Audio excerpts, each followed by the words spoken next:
Hello, my name is Matt. I'm the support for Team Liquid, and my pocket pick is Bard.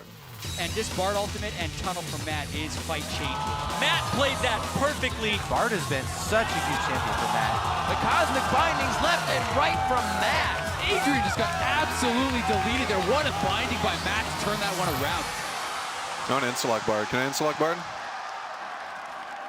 I love playing Bard because he's really the most fun champion in the game by far. He's always just this fun, loving champion. He looks so kind and so soft, and he can really be a nightmare for the enemy team. He's almost impossible to catch if you're playing really well. He's really influential in team fights, and he can carry the game by himself if he's landing all of his skill shots correctly.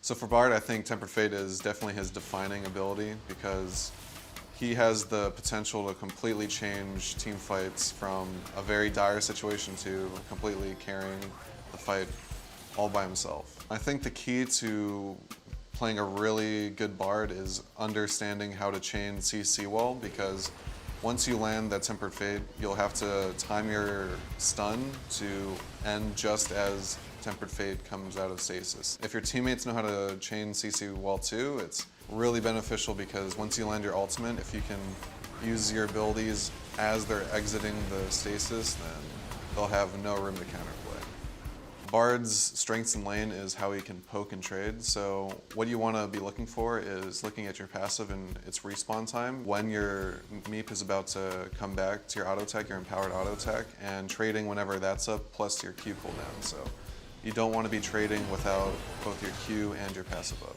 So a tip I could give about Bard for laning phase is it's really good at the start of the game when you're standing near your lane, especially near either of the tri brushes for either side of the map.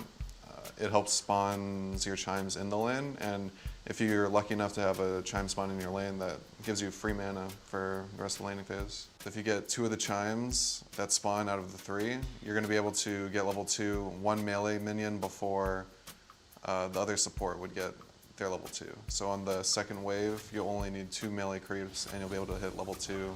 And it's really good when you do jungle camp with your AD carry because he'll be at level 2 already, and then you'll be level 2 and you'll be able to take any fight. So I think the most important thing about Bard's Q, Cosmic Binding, is really understanding how it works. It'll have a fixed range before it hits the first target, and after it hits the first target, it'll have another fixed range before it fizzles out.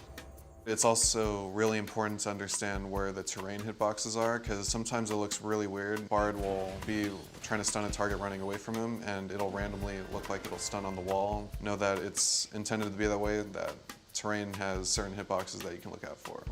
I think the best thing about Bard is how creative you can be with him, because there's really just an unlimited amount of portals you can make. So if you stand in this spot, you'll be able to make a portal from the inhibitor to outside of the second tier tower, and that creates a really good escape for when you're sieging the inhibitor and want to overstay a little bit just to get that last hit. Another good portal to make would be from your base leading right before your entrance of the base, and you can do this on any side of the map.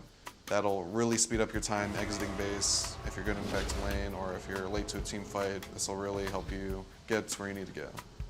Pretty advanced stuff is just understanding a lot of champions don't have any tools to chase after Bard. For example, if you're against like a Rek'Sai or an Elise, you can basically walk right into their face as long as you're standing right next to the terrain, and you can just make a portal out. They can try and chase you, but if Rek'Sai knocks you up, you can just go straight through the portal. So it's really important to understand your limits as Bard, because there's a lot of fun plays you can do just messing with the enemy team and really tilting them just by being Bard. What threw Immortals off in the last game? Oh, he gets him on the outside of the minion. That's a turtle down. They crack the trap shell. Can they get any more? Pobelter gets locked up as well. There's enough to drop him, but it's 2 from Matt. A double kill for the Bard. Bard's playstyle usually leads to him getting killed, because if he's poking a lot, if he's trying to out-sustain the enemy support a lot, he'll be pushing the lane.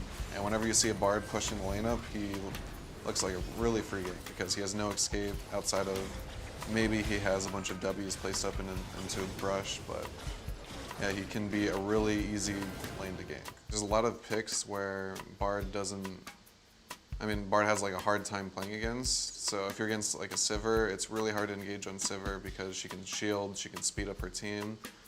Same thing for Karma. If Karma Mantries her whole team and they speed up, it's pretty hard to land your ultimate on that too. So anything that has speed ups or shields, it's really hard to play against with Bard. Face call out, we're gonna get another pop-up as well, so they go for the double tap on the crowd control. Dardoch is just a huge tank in the front line right now, swinging and swiping. The hit goes on, that's the hammer shot, that's an impact possibly going down, but he stays alive. It goes under the turret. Matt hit the ultimate Bard ultimate. When Bard came out, it was a month or two after the season reset, and usually you can see how many games you've played on your most played champions. And yeah, really quickly after Bard came out, Bard was my #1 champion in no time. I think that's why I've been able to do some new things that not many other pros have done yet on the pro scene. My name is Matt. My pocket pick is Bard. I'm pretty sure you can make a Bard portal through Baron Pit or Dragon Pit, and you can use smite going through the portal. So you can make a portal for your jungler to smite an objective going through a portal. I haven't tested that because I don't like take smite, but I'm pretty sure that works that way.